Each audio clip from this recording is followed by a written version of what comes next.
The Subcommittee on Space will come to order. Good afternoon. Welcome to today's hearing entitled Necessary Updates to the Commercial Space Launch Act. In front of you are packets containing the written testimony, biographies, and required truth and testimony disclosures for today's witnesses. I recognize myself for 5 minutes for an opening statement. I want to take a moment to acknowledge the NASA Day of Remembrance, which was observed last Friday as a tribute to the crews of Apollo 1 and the space shuttles Columbia and Challenger. These men and women lost their lives in the pursuit of exploration and discovery, and they will never be forgotten. In his 1984 State of the Union speech, President Reagan reminded us that our progress in space is a tribute to American teamwork and excellence. He challenged our best and brightest to develop launch companies ready to lift payloads to orbit regularly with minimal government interference. Shortly after his speech, Congress responded with passage of the Commercial Space Launch Act. As we once more consider changes to this groundbreaking legislation, President Reagan's words ring just as true for us today as they did 3 decades ago. We must continue providing a framework for supporting the development of commercial space launch. As the commercial space industry evolves, so too should our laws and federal regulations. While there are many issues we will address in the next CSLA, it is my desire that we give special focus to issues surrounding launch indemnification and the regulatory learning period. The third-party liability risk-sharing regime, which we know today as indemnification, provided a much-needed safety net for new companies that were developing to fill the nation's launch needs after commercial satellite launches with shuttle ended. Since it was first created in 1988, the regime has been extended 6 times, most recently a few weeks ago on the omnibus spending bill. I look forward to hearing what our witnesses have to say about this provision and any changes to it that might be helpful. In 2004, as part of the Commercial Space Launch Amendments Act, Congress placed a moratorium on most regulations related to spaceflight participants and vehicle design to ensure ample flexibility for a developing commercial human space launch industry. The need for this provision at the time was clear. How can the FAA regulate an industry that does not exist and has not flown a single paying customer? Today, the situation hasn't changed much. The FAA still has no data to use for regulations, and the commercial human space launch industry is still working hard to get off the ground. The Commercial Crew Development Program at NASA has done a lot to move the industry along by providing an anchor tenant for orbital commercial human spaceflight, funding for early-stage development, and funding to mature spacecraft designs. While the suborbital market seems to be maturing rapidly, it is still not clear that there is a business case for non-government orbital human space tourism in the near future.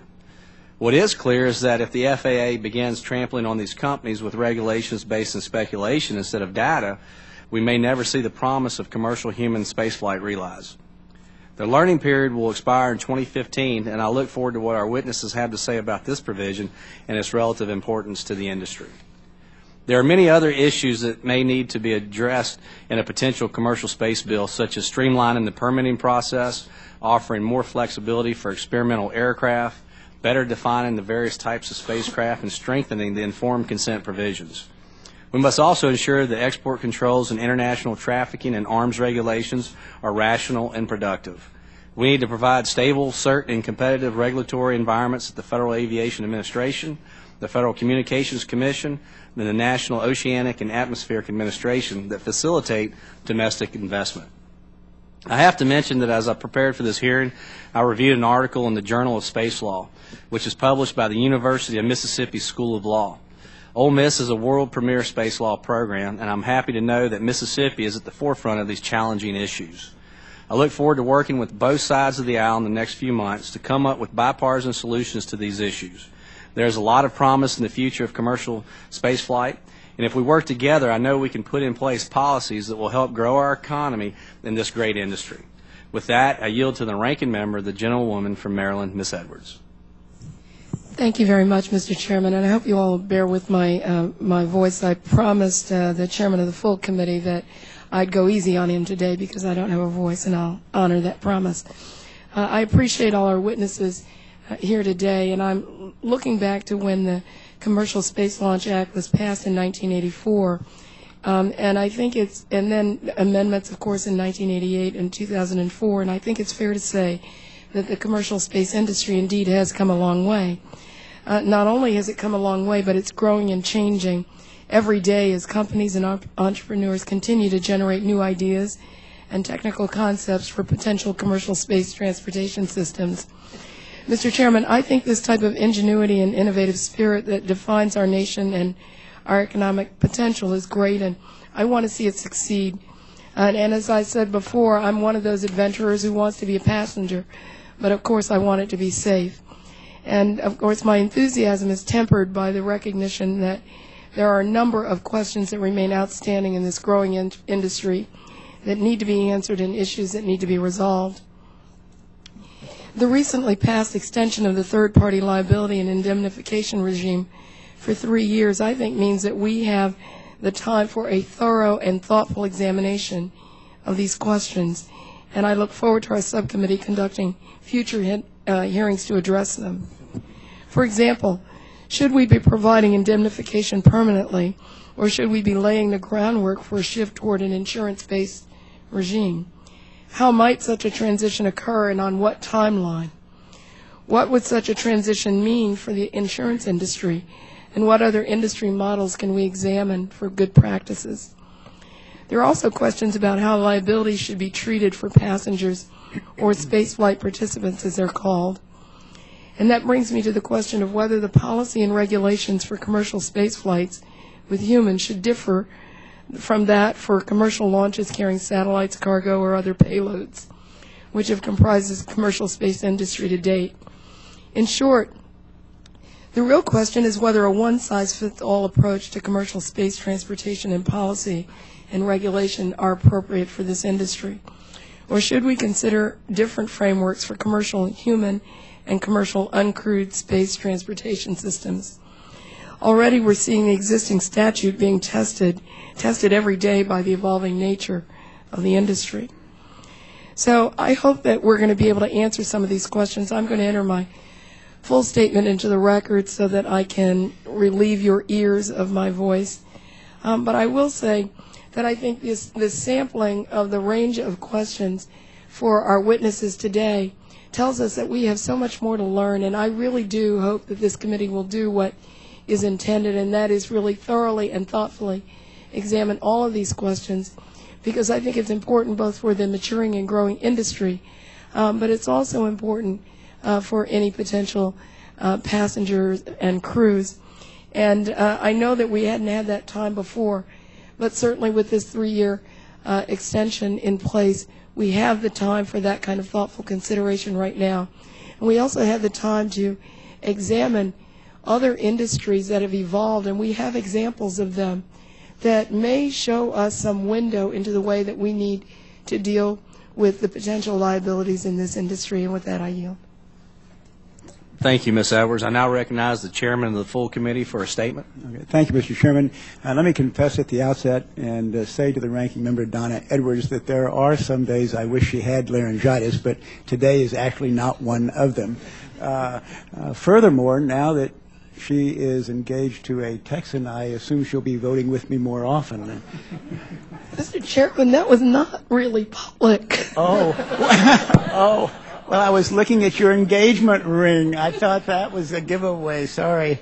In that case, thank you. We'll scratch that from the record just for the... Thank you, Mr. Chairman, and for having this hearing. Also, I want to say we have excellent witnesses today. Americans' record of ingenuity is filled with examples of entrepreneurs who push the boundaries of the possible. The commercial space industry relies on this same creative spirit. 3 decades ago, Congress and the President Reagan worked together to pass the Commercial Space Launch Act. This legislation paved the way for American entrepreneurs to reach for the stars.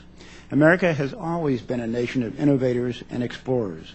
We continue to remain on the forefront of new discoveries and technologies. Members of Congress were looking toward the future when they passed the Commercial Space Launch Act. They had the foresight to understand that space may not be the final frontier, but it is certainly the next frontier. Were it not for this legislation, perhaps we would not have some of the modern conveniences that we take for granted today. The Space Subcommittee recently held a hearing with representatives of the commercial space industry. The message from those witnesses was clear. They need the government to be consistent in its policy, and regulations need to allow them flexibility to develop their businesses and hire more American workers. In 1984, there were 18 federal agencies involved in every launch. The system was inefficient and suffocated the industry. Congress passed the Commercial Space Launch Act to get government out of the way and reduce bureaucracy so American businesses could be innovative and develop. Perhaps we can continue to learn from that strategy. Today, the subcommittee will examine various aspects of the commercial space launch industry and how it is affected by that act. There are several provisions of the law that need to be updated, and the industry continues to evolve, so must the laws that govern it. So, Mr. Chairman, I look forward to working with you and the ranking member and our friends on the other side of the aisle to draft a commercial space bill that will encourage the growth of the commercial space industry. Now, before I yield to the gentleman from California, Mr. Rohrbacher, I'd like to single out and recognize Stu Witt in the front row there, who is the chairman of the Commercial Space Flight Federation and is here from California. Stu, welcome to the hearing. With that, Mr. Chairman, I'll yield to the Vice Chairman of the full committee, the gentleman from California, Mr. Rohrbacher. Thank you very much, and let me just note, as the author of the Commercial Space Launch Act of 2004, I'd like to briefly touch on just three aspects of today's hearing. First, the regulatory learning period of commercial space regulations. Overcoming the challenges of creating and perfecting new space technologies has taken longer than we predicted 10 years ago when we passed this act, and we expected flights to begin much earlier than they actually have begun. What we should have done is structure this so the 8-year timeline started with the first commercial flight carrying a space flight participant. The most important point, however, is that we move forward and that as we are moving forward, that regulating in the absence of actual flight data is the worst choice that we can make.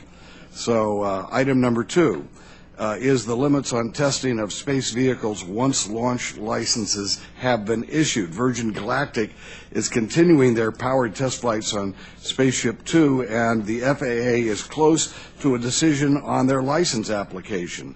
Their ability to complete their test programming, however, may be at risk once they've received the license. So, I mean, the last thing I can assure everyone here that we never intended a company's ability to test their vehicle or gather additional safety information to be limited simply because a license has been approved. And finally, the current law indemnifies launch providers from claims above the insurance requirements, but it also indemnifies government against the most probable claims in the case of an incident. This shared indemnification is important to both the government and the industry, and we should make sure that we look at it as such.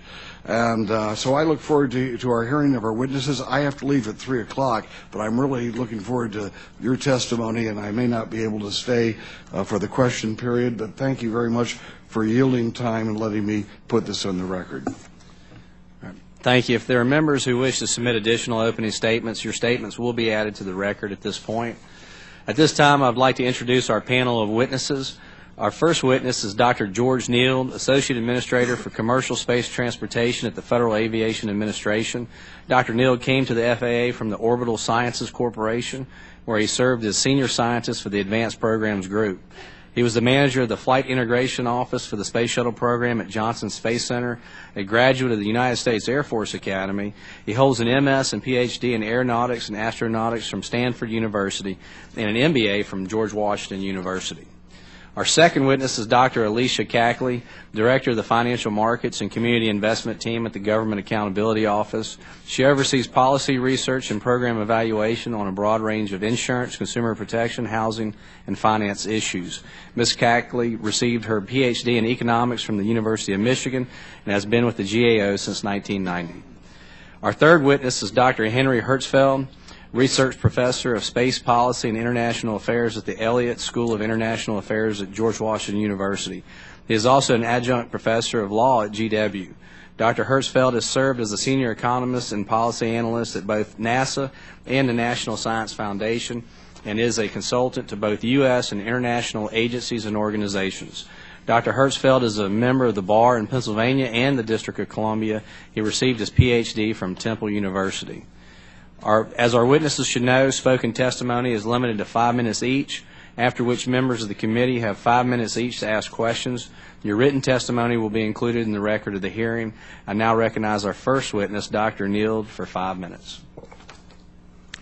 Chairman Palazzo, Ranking Member Edwards, and distinguished members of the subcommittee, thank you for inviting me to speak with you today. This is an exciting time for commercial space transportation, and I appreciate having the opportunity to provide you with an update. Since I last testified before the subcommittee in 2012, the level of commercial space transportation activity in the United States has increased significantly. For example, in fiscal year 2012, there were only 3 FAA licensed or permitted launches. In FY 2013, there were 18, a 6-fold increase. Prospects for continued growth are solid. Both SpaceX and Orbital Sciences Corporation are now conducting launches under FAA licenses in order to deliver supplies to our astronauts on board the International Space Station. Sierra Nevada Corporation, Boeing, and SpaceX are all developing systems to carry NASA astronauts to and from the space station as part of NASA's Commercial Crew Program. The development of suborbital vehicles is also continuing, with a number of flight tests expected during the coming year. Virgin Galactic and X-Core Aerospace have signed up nearly 1,000 potential participants. Yet space tourism is just the tip of the iceberg. Potential suborbital missions include conducting scientific research, demonstrating new technologies, media and public relations, educational outreach, and satellite deployment. New ideas and plans are coming our way with increasing frequency. Right now, we have about 25 ongoing pre-application consultations. This number includes proposals for new vehicles, new spaceports, safety approvals, and requests for payload reviews. All of these indicators are signs of industry growth. The FAA Office of Commercial Space Transportation has a twofold mission: to ensure protection of the public, property, and the national security and foreign policy interests of the United States during commercial launch and reentry activities, and to encourage, facilitate, and promote commercial space transportation. To carry out our safety responsibilities, we develop and issue regulations, grant licenses, permits, and safety approvals, and conduct safety inspections during every licensed or permitted launch.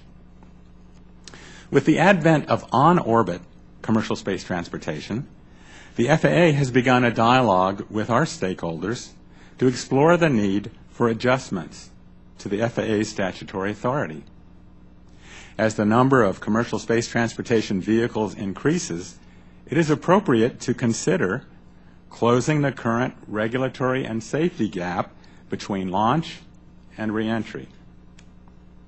The FAA believes it is time to explore the orbital safety of commercial space transportation under the Commercial Space Launch Act licensing regime. As the popular film Gravity was able to illustrate so dramatically, collisions in space can have devastating effects.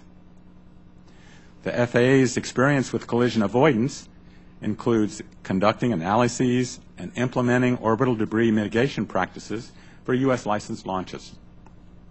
The National Space Transportation Policy, which was issued in November of 2013, calls on the FAA to execute exclusive authority in this area. Should the FAA's authority be increased, we would work to ensure that appropriate levels of orbital safety are maintained in addition to our responsibility for launches and reentries.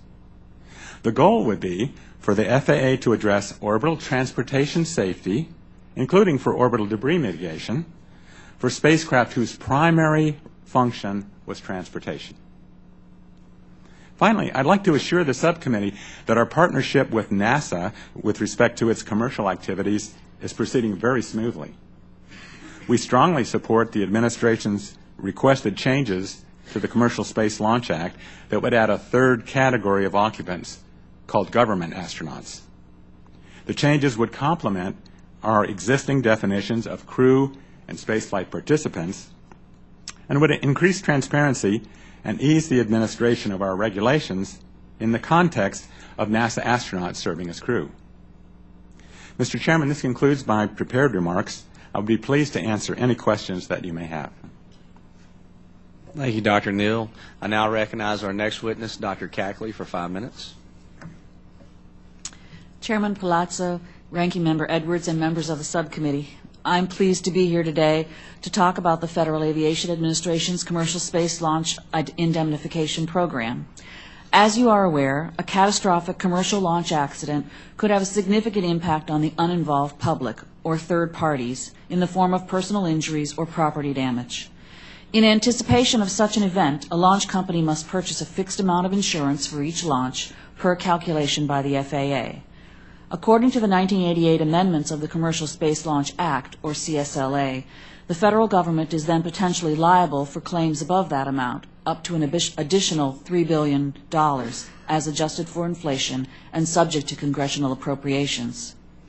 My statement today is based on work that we completed in July of 2012 at the request of this committee and the Senate Committee on Commerce, Science, and Transportation, with some updates as of January 2014 of FAA launch data and insurance industry capacity, as well as FAA's progress on implementing our recommendation.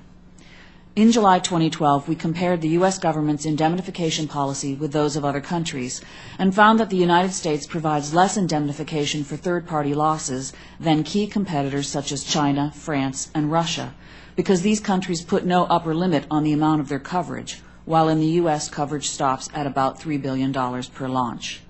However, for a given launch, the point at which the U.S. government starts to cover losses, the maximum probable loss, may be lower than in other countries. In all these countries, including the U.S., these commitments to pay have never been tested because there has never been a third-party claim that exceeded the launch company's insurance and thus reached the level of government indemnification. As a result, the potential cost to the federal government of indemnification for third-party losses is unclear. Estimating probable losses from a rare catastrophic event is difficult, but how accurate that calculation is depends on the soundness of the methodology that generates it. In July 2012, insurance industry officials and risk modeling experts told us that FAA's method of calculating maximum probable loss was outdated, had not been reviewed by outside experts, and may not be sound. An inaccurate calculation that understates the amount of insurance a launch provider must obtain would increase the likelihood of cost to the federal government and lower insurers' costs, whereas a calculation that overstates the amount of insurance would decrease the likelihood of federal costs and raise insurers' costs. In addition, the possible growth in commercial launches, including manned launches, could increase the number of launches eligible for CSLA coverage and thus potential costs for the federal government. In July 2012, FAA officials said that their method for calculating maximum probable loss was reasonable and conservative, but they agreed that a review could be beneficial and that involvement of outside experts might be helpful for improving their methodology. In January 2014, FAA told us they have taken some initial steps toward revising and updating their maximum probable loss methodology, but that budget constraints have prevented further progress in the short term. We continue to believe that our July 2012 recommendation that FAA periodically review and update as appropriate its methodology for calculating launch providers' insurance requirements has merit and should be fully implemented.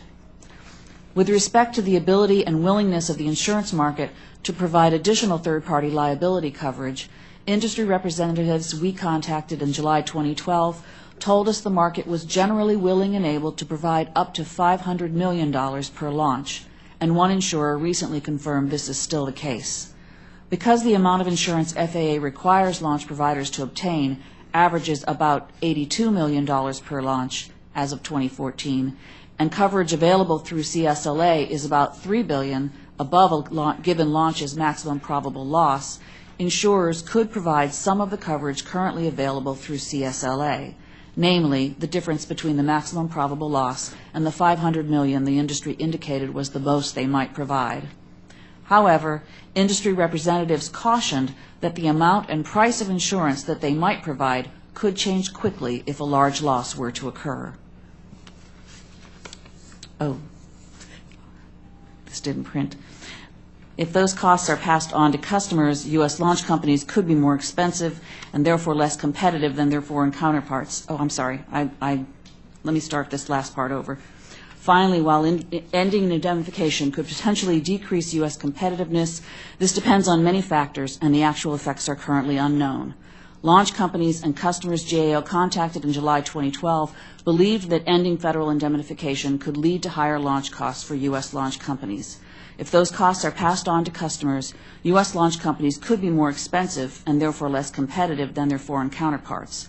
However, it is unclear exactly how much the cost of third-party liability insurance, which brokers told us is about 1% of the total insurance coverage purchased by launch companies, might increase in the absence of federal coverage.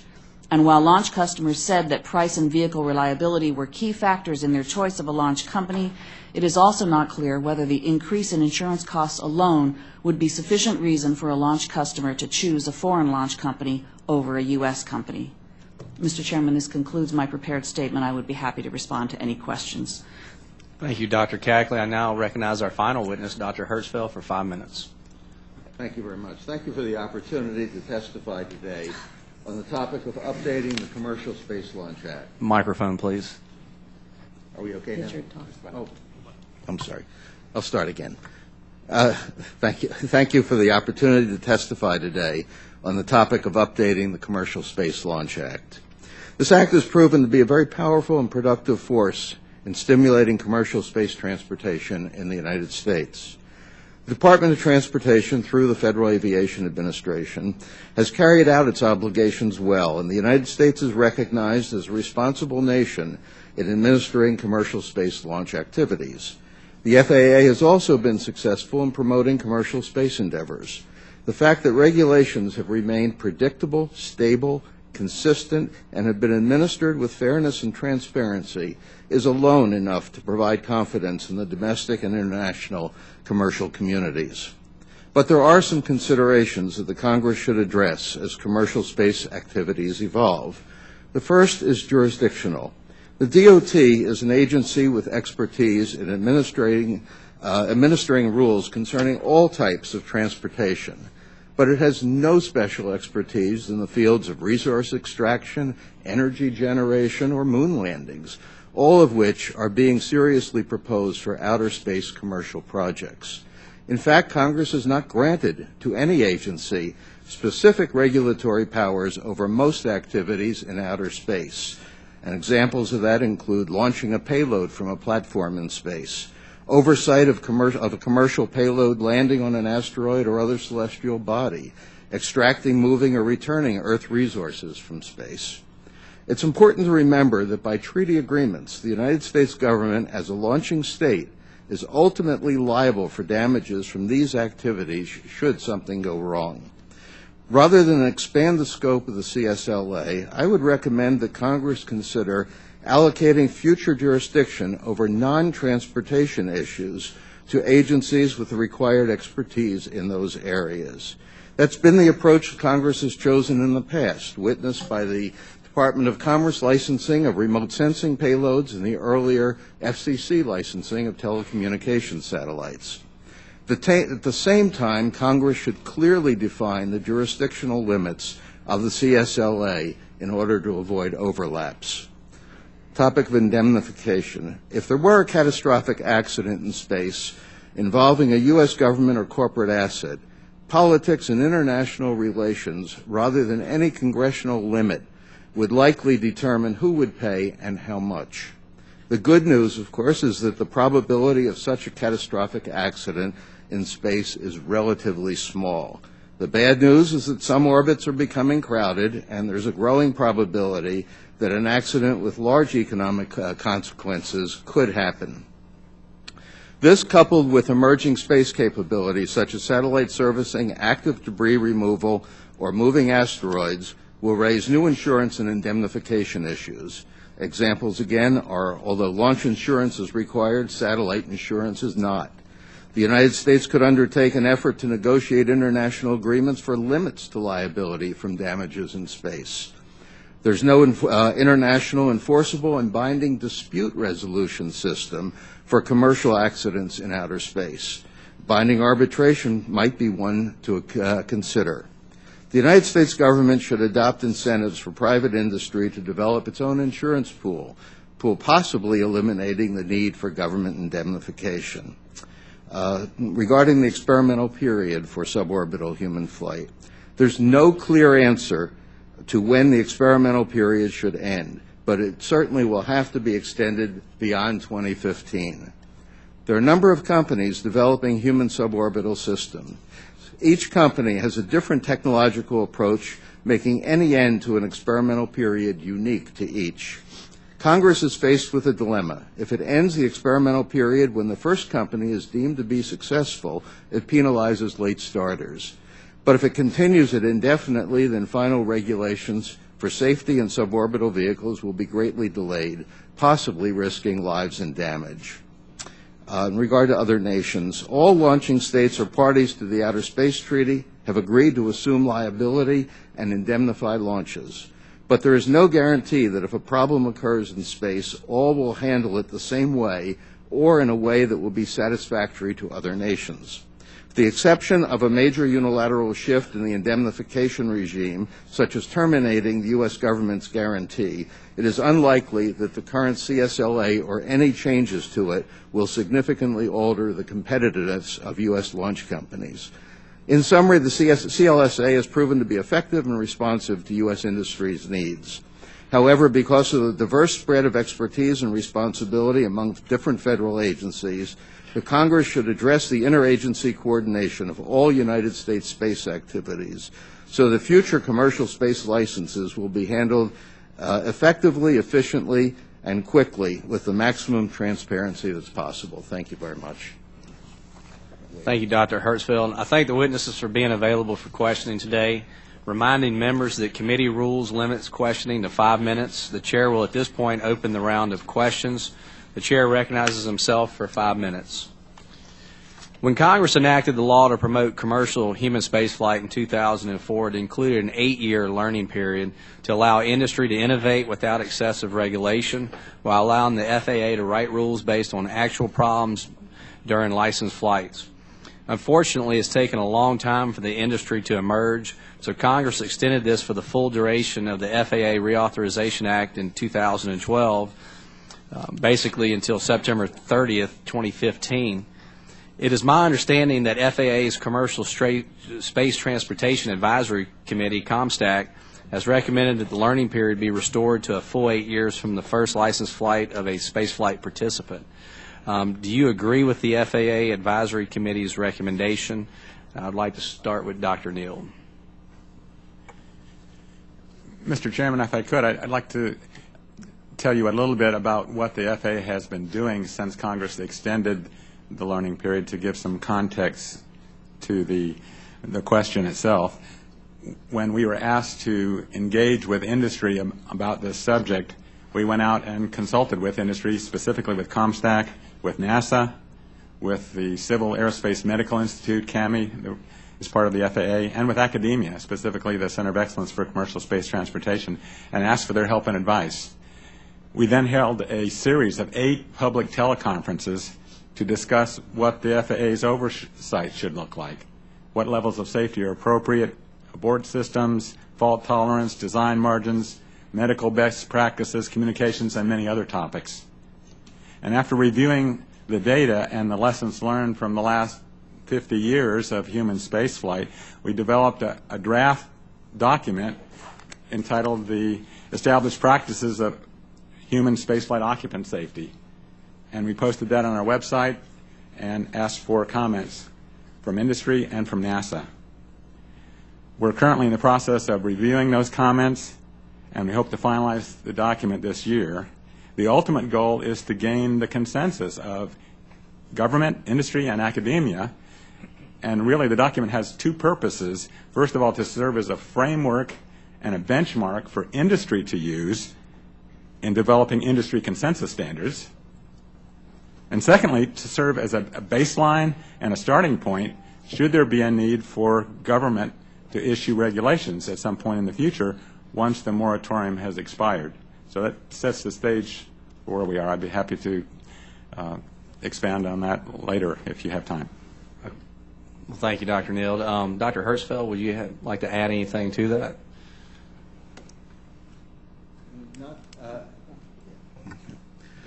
No, I don't think I can. I think that an arbitrary extension at this point, such as the 8 years that you had mentioned in your question, might not be wise, but I think there is, at some point, a judgment call that will have to be made to end that period, and it should be based, I think, on the technical basis of the experience that we've had, particularly from the early flights, and the expectations from any of the companies that might be in the wings to begin to start. The FAA interprets the CSLA to require a company with a licensed vehicle design to forfeit its ability to continue testing and improving that design once it has been put into service. Can you explain why the FAA believes it does not have the flexibility to allow these vehicles to continue testing, Dr. Neal? Yes, our interpretation of the current law is that an experimental permit can only be used for specified purposes, basically for training or for demonstrating compliance, whereas a license can be used for compensation or hire, basically for commercial use. And although it's been mentioned already today that the intent was not to prevent or make difficult the opportunity to go back and forth, the way we read the current law, once a license is issued for a vehicle of the same design that currently has a permit, the permit would no longer be valid. Now, there is a way forward, which is you can still continue to do testing under a launch license, but under current law, we can't go back and forth. In 2012, GAO recommended that FAA should review the MPL calculation to ensure it is sound. How far along is FAA in the process, and what have you found so far? Again, Dr. Neal. We completely agree with the GAO recommendations. We believe we have a reasonable process, which has been conservative, but we solicit and welcome outside scrutiny and recommendations on how to improve the process. We have come up in-house with what we think is a more objective and more accurate way of calculating the maximum probable loss. What we'd like to do is spend the next 12 months basically to do an IB&B, an independent verification and validation of that software to make sure that it can be used for these very important decisions, basically how much insurance each company has to go get. And again, we think it would be also valuable to have outside experts critique that, although there may be some funding requirements that are associated with that. So we'd be happy to come back to the committee later on in the year and give you a better progress report, but that's where we are right now. Thank you. I now recognize Ms. Bonamici for 5 minutes. Thank you very much, Mr. Chairman, and thank you to the witnesses for bringing your expertise to the subcommittee. Dr. Hertzfeld, I want to ask about accident investigation involving commercial space operations. What would we need to know if we needed to determine what entity, whether it be an existing or new entity, should have the authority to investigate commercial spaceflight accidents, including those involving human spaceflight participants? How should investigations be handled? What type of expertise would be needed? And are there other high-risk industries that can serve as models? I really have not given that any thought in preparation for the testimony today. But when I testified in 2011, I believe I did address a couple of issues related to that. And I think the National Transportation Safety Board generally has authority to investigate accidents related to transportation. Unless the law has been changed, space was left out of the actual list of those modes to which they would investigate. but I believe there's an MOU between the Commercial Space Office and the National Transportation Safety Board for accidents above a certain limit amount or those involving human beings would be under their jurisdiction. And if we go back to the shuttle Columbia accident, I believe they were also involved because they've had a lot of expertise in this area. NASA, of course, in the human space flight has had experience as well in accident investigation. But when something like this happens, the expertise within the government is found among the various agencies, and I don't think any agency would decline to participate. Thank you. And I'm going to ask Dr. Neild, what data should industry be required to collect in order to facilitate a potential accident investigation should an accident occur? We currently require a lot of information as part of a launch license process in terms of the vehicle and toxic propellants and the trajectories, what the hazards are and so forth. So we already have that in place. And as Dr. Hertzfeld mentioned, we currently have MOUs, memorandums of understanding, between the FAA, the National Transportation Safety Board, and the Department of the Air Force to conduct investigations should there be an accident that occurs in the future. Can you think of any data that isn't being collected that might facilitate an accident investigation, or it's your position that everything that should be collected is already being collected? I think we have a good set of requirements in terms of what information we'd need up front. To build on your question, though, I think what could really help the industry going forward is a greater willingness to share information about close calls and incidents and accidents that do occur among the various companies. And, of course, that could be a difficult issue when you talk about proprietary data and competition, but that could really help the safety. Terrific. Thank you. And for all the members of the panel, the Commercial Space Launch Act requires that space operators, before receiving compensation or agreeing to fly a space flight participant, inform each participant in writing about the risks of the launch and reentry, and it's my understanding that that's according to the vehicle type. Now, some say that informed consent is not a waiver of liability for any enhanced exposure to injury caused by the operator's carelessness, if any, and they advocate having each spaceflight participant exchange a liability waiver with the commercial launch provider. So basically, parties would agree not to file claims against the other party if there's an accident. Now, others are concerned about the rights of the passengers and their families, and that they should be protected in the event of an accident. So what are your views on whether there should be cross waivers between spaceflight participants and commercial launch providers? Is informed consent still appropriate as we move to regularly scheduled and paid suborbital flights? And I think I'll start with Dr. Hertzfeld. I don't know if the other of you are lawyers. It's a bit of a legal question. The way the system works today is the wording of the informed consent statement is left to the companies, I believe. Many states that have spaceports or are considering spaceports have passed legislation with wording on the informed consent, and each one is slightly different. And I think that is something of concern.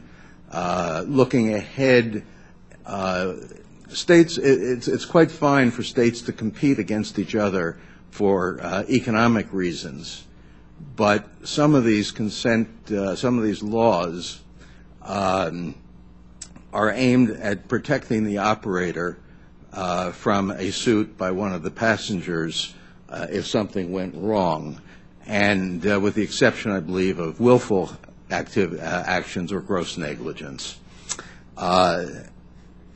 They read differently, and this may be something that the federal government should consider for preemption, and it might be because the FAA has more data, more information on all of the companies and all of the risks, wording that perhaps should be drafted by the FAA and be uniform throughout the country. Thank you very much, and I see my time has expired. I yield back. Thank you, Mr. Chairman. I now recognize Mr. Rohrbacher for 5 minutes.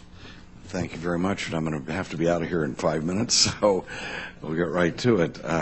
Dr. Neal, now you're going to have to correct me if I'm wrong in my assessment of what the law says, but right now, when some company, like I guess Virgin Galactic, gets a space launch license, at that point, their ability to continue testing is highly restricted. Is that correct?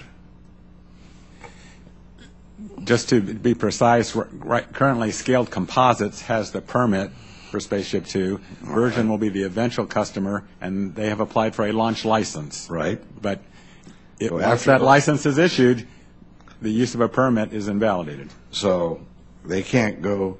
So what we're saying is that it makes sense to restrict the testing of something that has already been approved.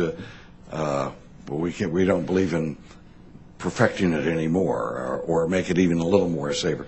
Does that make any sense to you, that we're actually stopping a company that might want to test to see if there's more perfections they can do of their technology? That doesn't make any sense at all, and I would certainly not recommend that. Now, okay, so additional testing could take place under a license, but if there's bureaucracy involved here, then we ought to take a look at improving that. Mr. Chairman, I guess that means that something we could do in law to make sure that because someone has received a license, that they are not cut off then from improving what they have, the technology that they have. But that's necessary right now for us to change the law for that to happen.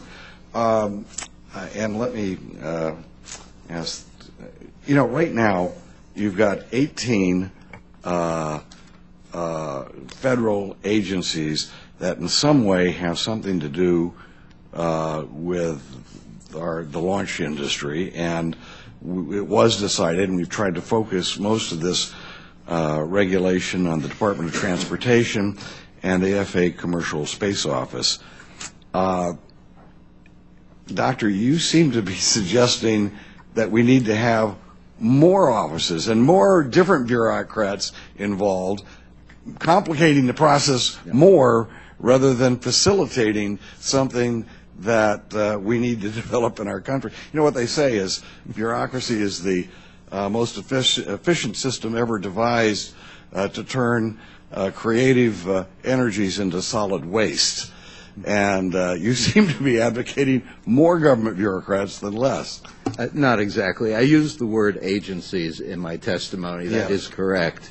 But I was focusing more on expertise, wherever that might come from and however it might be best coordinated throughout the federal government. And even with 18 agencies involved, there is an intergovernmental review of all these licenses that goes to a number of agencies, and that process is apparently not working quite as well as it might and has slowed down some licenses. So that there is also, as I mentioned, a void in the law about on-orbit and in outer space activities. Right. So that we're going to have to close that at some point. And when we do, many of these other expertise, areas of other expertise will be necessary. And I think we have to. I would hope that when we have areas of expertise that we don't set up a system in which someone who wants to participate in this incredible new avenue for human entrepreneurism, that we have them going to 20 different offices in order to talk to 20 different government officials in order to get curry favor with each one of them. And if one of them doesn't put the stamp on the paper, well, you can't do what you want to do. And believe me, there's a lot of businesses in our country that face this kind of over-regulation, and we should be very cautious not to put that type of burden on this new entrepreneurial effort in space. I agree with you. On the other hand, safety is one of the things that we do have to be very much aware of, and that we do have to get the right information and have people who understand what's going on work with those who are regulated. Maybe we could put them in the same office so they don't have to walk across town or something. Or could happen. Thank you very much. Thank you. And Mr. Chairman, thank you. I now recognize Mr. Swikert for 5 minutes. Thank you, Mr. Chairman. Educate me a little bit. How many countries right now are launch capable or part of the international treaty, the compact?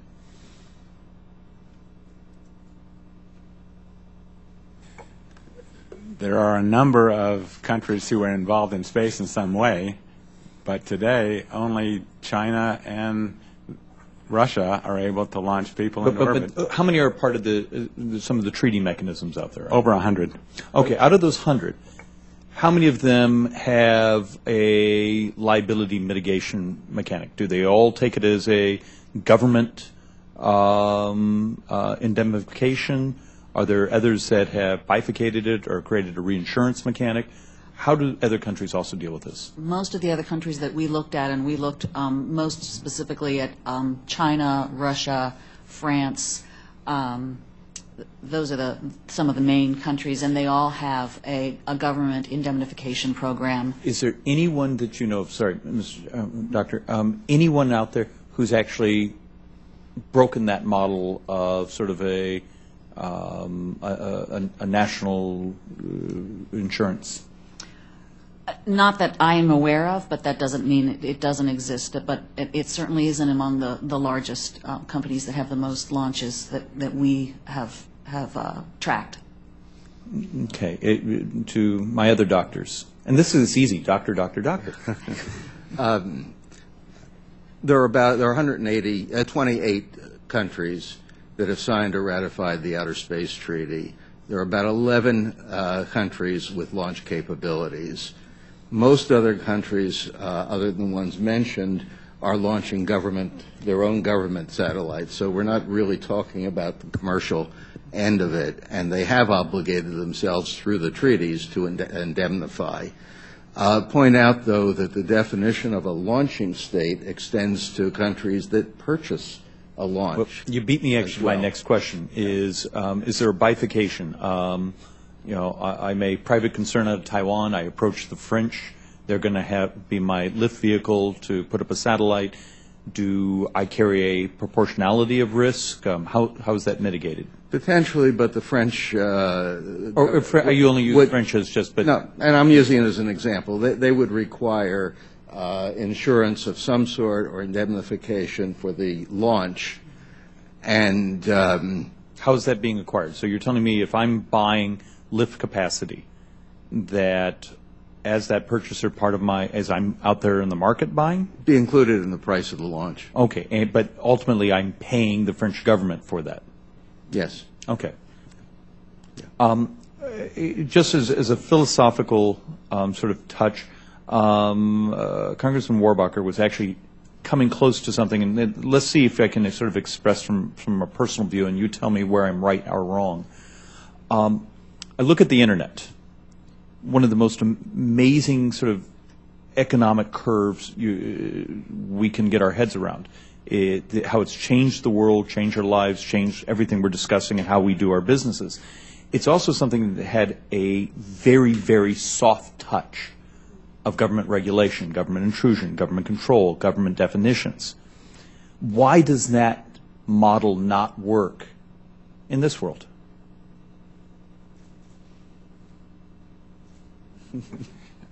In general, I think it does work, and you need to look at the particular application. So when you're talking computers, then privacy and information scams and so forth are a concern, and the government has a role there. But you also see what a great job the government does in managing that and stopping it.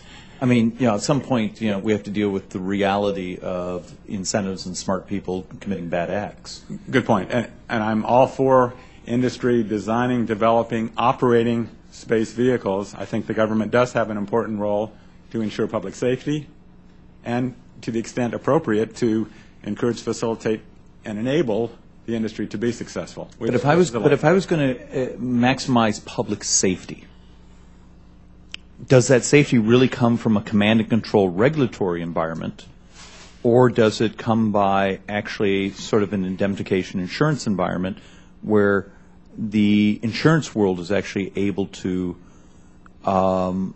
think outside the box, think of other types of mitigation. My best example is, we regulate against securities fraud. We have entire SEC. We have all sorts of robustness out there. But somehow bad things keep happening. But we do go in and bayonet the wounded after it's all over. So my fear is a command and control regulatory environment often is at the back end of the disaster instead of the front end. So, Mr. Chairman, with that, I'm over my time. I yield back. Thank you. I now recognize Mr. Bryanstein from Oklahoma for 5 minutes. Thank you, Mr. Chairman. Just a couple of questions, Dr. Neild. When you talk about permitting, under a permit, that's when you do your testing, right? And then when you get licensed, that's when you do your operational flights? Yes, although a permit is voluntary, you can go right to a license if you'd like. Okay, but you mentioned that under a license you can still do testing? Absolutely correct. So how is that different than permitting? Congress established permitting somewhat similar to the way we have experimental airworthiness certificates in aviation before or instead of having a formal certification process for the aircraft itself. So under commercial space, if you want to do commercial ops, you need to have a license. If you just want to do some testing or training, you can operate under a permit, and it's a little bit easier, a little bit more streamlined. So even if you have the license, you can still modify your aircraft for the betterment of the crew and the safety of the crew and everything else? Absolutely, and we would hope that would continue. Okay. And then as far as we were talking about the learning period, the chairman asked a question about extending it up to 8 years after the first spaceflight participant flight. Now, 8 years, do you agree that we need to have the learning period extend beyond where we currently are in 2015 and extend it to 8 years after the first spaceflight, or I guess the first participant spaceflight? Thank you for that question, and I have to say, no, I do not agree with that, and let me tell you why. The U.S. has over 50 years of experience in human spaceflight. Alan Shepard had his suborbital flight back in 1961. The X-15 was making rocket-powered suborbital flights back in 1962. The Space Shuttle, 135 flights over 30 years. Now, it's true that none of those carried a spaceflight participant who actually bought a ticket, but as far as I'm concerned, the design and the operation of those vehicles really were independent of who was riding on board. Now, we had lots of lessons learned, data, problems solved, challenges overcome during that 50 years, and for us to just put that aside and say, well, let's start over without taking advantage of what we've learned, I think is irresponsible. So, okay, so having that 8-year period originally would have been incorrect then, right? That would be my position, yes. Okay, so we shouldn't have had the 8 years, in your opinion, we shouldn't have had the 8 years to begin with, let alone 8 years going forward.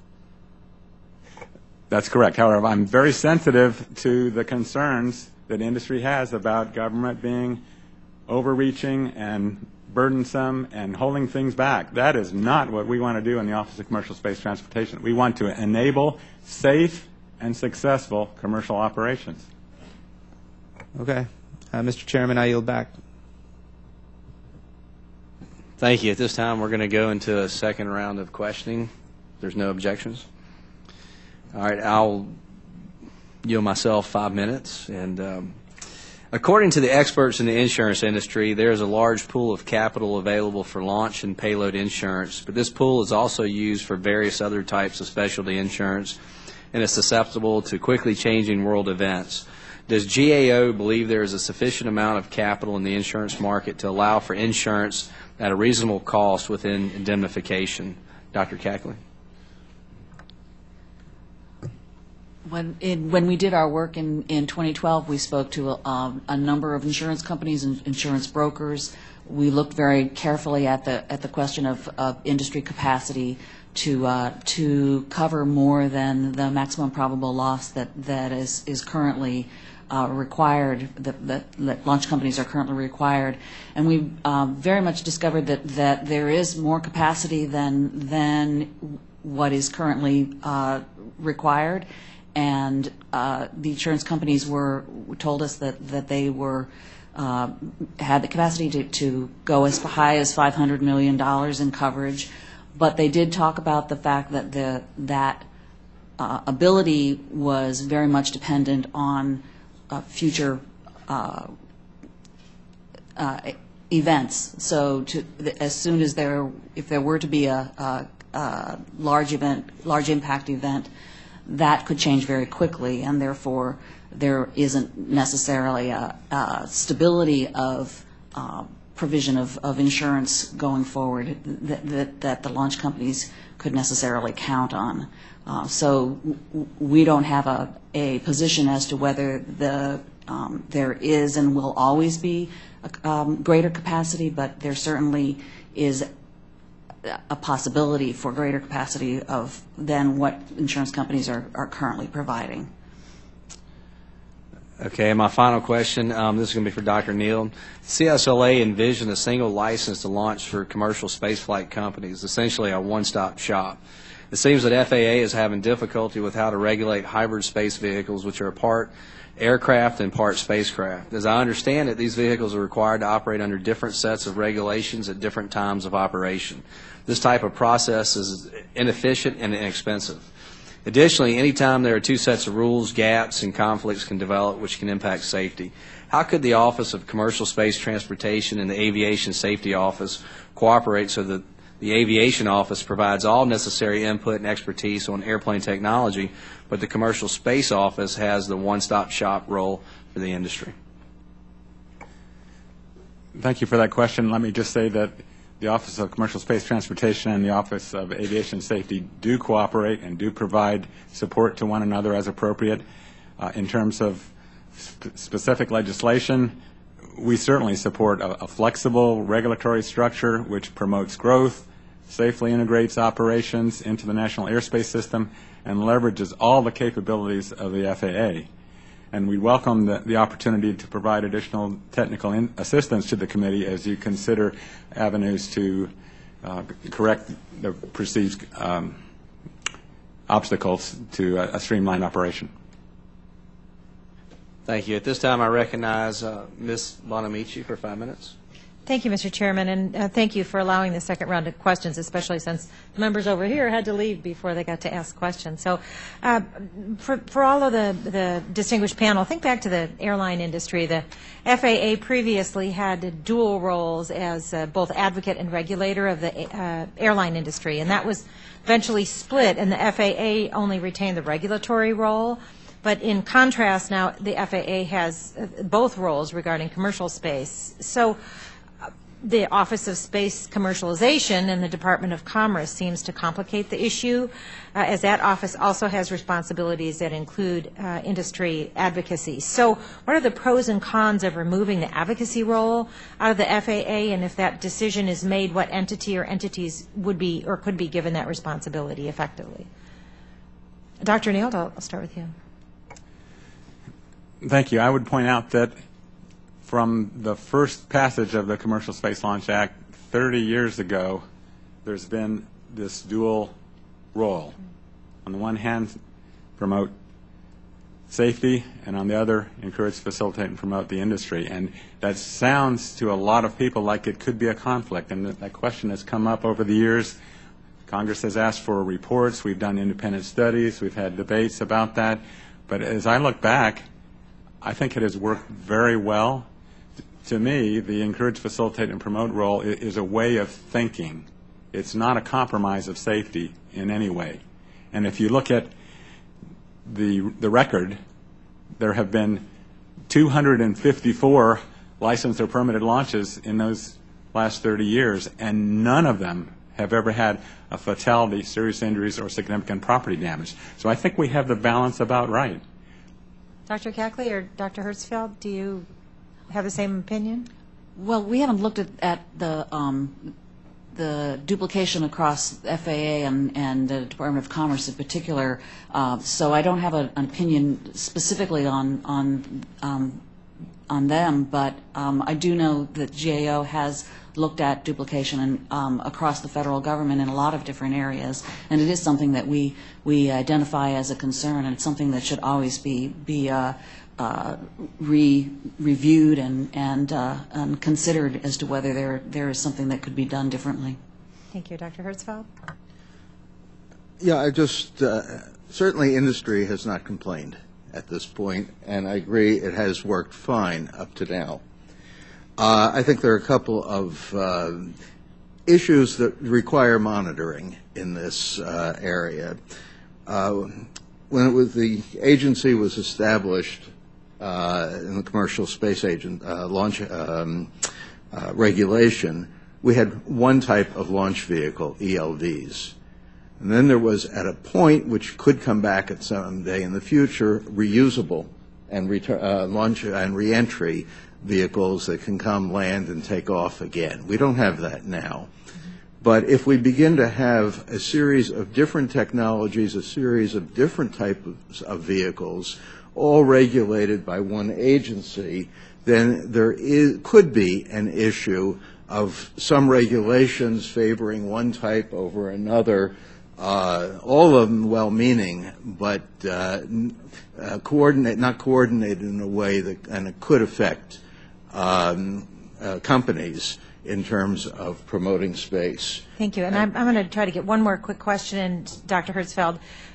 With the likelihood of more frequent commercial launches, I wanted to ask about your position on whether developing incentives for private industry to develop insurance pools rather than as an alternative to government indemnification. So in your view, are there some examples of incentives that could have the potential for encouraging those insurance pools?